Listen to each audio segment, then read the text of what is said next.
So എന്താ ഒരു final verdict എന്താ? ലൈക്ക് ഇത് പോയി കാണണോ വേണ്ടയോ? ലൈക്ക് എന്താണ് അതിന്റെ ഒരു ഫൈനൽ റിസൾട്ട്? കളംകാവൽ അല്ലേ? യെസ്. അപ്പോൾ കളംകാവൽ കണ്ടിട്ട് എന്ത് തോന്നുന്നു?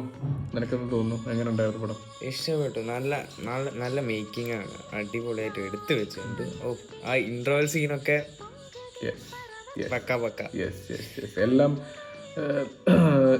എനിക്ക് തോന്നിയൊരു സംഭവം എന്ന് വെച്ചാൽ ക്യാരക്ടേഴ്സ് ഭയങ്കര സൂപ്പറായിരുന്നു തോന്നുന്നു എല്ലാവരും. ഇപ്പം എനിക്ക് ഭയങ്കര ഇഷ്ടം മമ്മൂക്കാസ് ഓൾവേസ് പുള്ളി സൂപ്പറാണ്.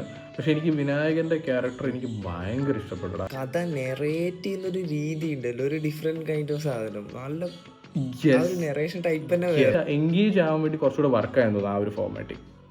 ചുമ്മാ ഒരു കണ്ടിന്യൂസ് കഥ പറഞ്ഞു പോകുന്നതിന് പകരം എസ്റ്റാബ്ലിഷ് ചെയ്യുന്നുണ്ട് ഇവരാരാന്ന് എസ്റ്റാബ്ലിഷ് ചെയ്തു. ദെൻ ഇവരുടെ കഥകൾ വന്നു, ദെൻ പതുക്കെ സോൾവിങ് വന്നു. ലൈക്ക് ടൈറ്റിൽസ് ഭയങ്കര ഇൻട്രസ്റ്റിംഗ് ആയിരുന്നു. ടൈറ്റിൽസ് ഭയങ്കരമായിട്ട് വർക്കായി. സത്യം ആ ഓരോ ചാപ്റ്ററിന്റെ ടൈറ്റിൽ വളരെ ഡിഫറൻസ് ആണ്.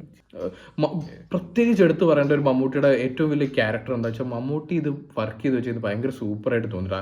അതിനകത്ത് ചില മാനറിസംസ് ഉണ്ട് അല്ലേ? അതിനകത്ത് ചില ഒരു സാധനം ഉണ്ടല്ലോ, അതില് 2-3 സാധനങ്ങളുണ്ട്. ആ ഒരു സീനില് പുള്ളി സിഗരറ്റ് ചവയ്ക്കുന്ന സീൻ. ഓ ബ്രോ, അത് എടാ അതാ പറഞ്ഞ അങ്ങനത്തെ കുറെ മാനറിസം ഉണ്ട് അളിയാ. ആ മാനറിസം ഒക്കെ ഉണ്ടല്ലോ, സോ ഗുഡ്. എന്നെ സംബന്ധിച്ചിടത്ത് എനിക്ക് ആ ഒരു ക്ലൈമാക്സിനോട് ഒരു വർക്കായില്ല എനിക്ക്. സത്യം എന്തോ വർക്കായില്ല എന്നല്ല, വർക്ക് ഓക്കെയാണ്, ഇറ്റ്സ് ഓക്കെ. ക്ലൈമാക്സ് എനിക്ക് ഒരു സാറ്റിസ്ഫൈഡ് ആയില്ല. സോ എന്താ ഒരു ഫൈനൽ വെർഡിക്റ്റ് എന്താ? ലൈക്ക് ഇത് പോയി കാണണോ വേണ്ടയോ? ലൈക്ക് എന്താണ് അതിന്റെ ഒരു ഫൈനൽ റിസൾട്ട്?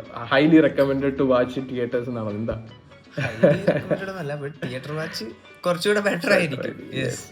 കാരണം ആ ഒരു സാധനം നമുക്ക് ആ ഒരു തിയേറ്റർ വാച്ച് കിട്ടുമ്പോഴുള്ള ഒരു എക്സ്പീരിയൻസ് ഉണ്ടല്ലോ, അത് ഇറ്റ്സ് ഗുഡ്. എന്നെ സംബന്ധിച്ച് ഞാൻ ഹൈലി റെക്കമെൻഡഡ് ആണ്.